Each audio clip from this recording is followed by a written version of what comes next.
몸이 평소에 좋지 않은 분들께는 네. 건강검진 같은 것도 꼭 해주시고 네. 그렇게 해주셨으면 좋겠고 그리고 남성분들 같은 경우 아직 미혼이시거나 네. 돌싱이신 분들은 예, 인연을 만날 수가 있다고 합니다.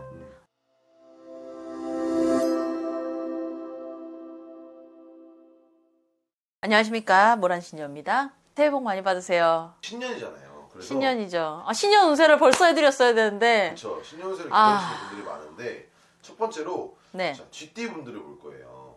쥐띠 분들 같은 경우는 네. 고력이 많아요. 네. 네, 꼭 삼재여서 그런 것은 아니지만은 네. 어떤 걸로 그러냐면 일이 뭐가 조금 풀리나 싶으면 사람으로 괴롭고 네. 사람으로다 조금 괜찮은가 싶으면 돈이 안 되고 네. 이렇게 왔다 갔다 하시는 분들이 있어요. 개인 사업을 하거나 프리랜서를 하거나 네. 예를 들어 어디에 소속해서 일을 하시고 해도 네. 완전히 직장인이 아니신 경우에는 그러실 수가 있습니다. 네. 하지만 거두는 것이 없지는 않다고 해요. 거두는 것이 없지는 않고 지금 옆에 있는 분들 중에서 꼭 그렇게 걸리는 사람이 있어요. 네.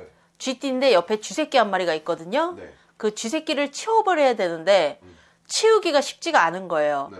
그건 이유가 뭐냐면 내 마음이 이게 감정이 올라오니까 이거를 슥 내려놓으셔야 돼요. 네. 내려놓고 봐야 그 쥐새끼를 어떻게 치울지 네. 답이 나옵니다. 하지만 한 5월, 6월 정도 되면은 그렇게 일하시는 분들도 금전운이 좀 풀릴 거고요. 네. 그 전에 음력 4월 초반 정도부터는 조금씩 나으실 거예요.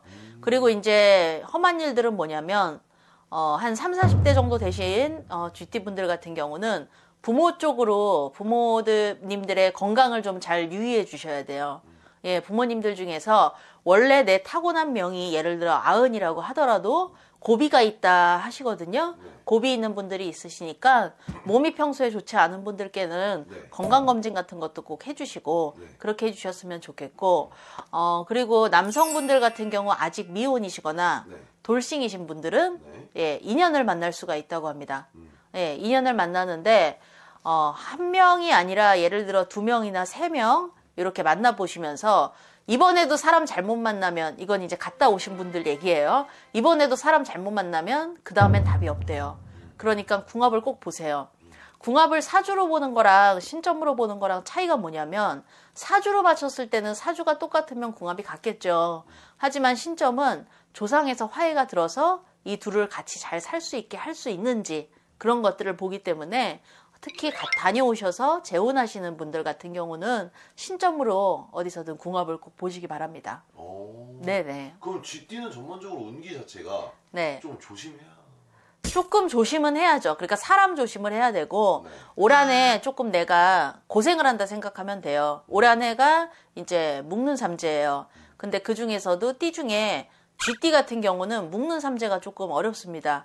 물론 나 들삼재에도 좀 힘들었는데 하실 수 있지만 아까 말했던 네. 4월 네. 그리고 이제 하반기 5, 6월 지나가면서 그때는 조금 바짝 버실 수가 있으니까 네. 그때 힘을 내셔서 좀 풀어줘야 될 분들은 좀 풀어주거나 아니면 정말 동지 전에 오셔서 말씀하셔서 동지 때 삼재까지 같이 풀거든요. 묵는 삼재 잘 풀고 나면 나는 삼재 내년에 삼재를 운삼재로 바꿔갈 수도 있다고 하니까 참고하시면 좋겠습니다. 솔직하고 좋은 정보 너무 감사합니다. 네, 감사합니다. 새해 복 많이 받으시고요. 쥐띠분들 복은 가득한 하루 되세요.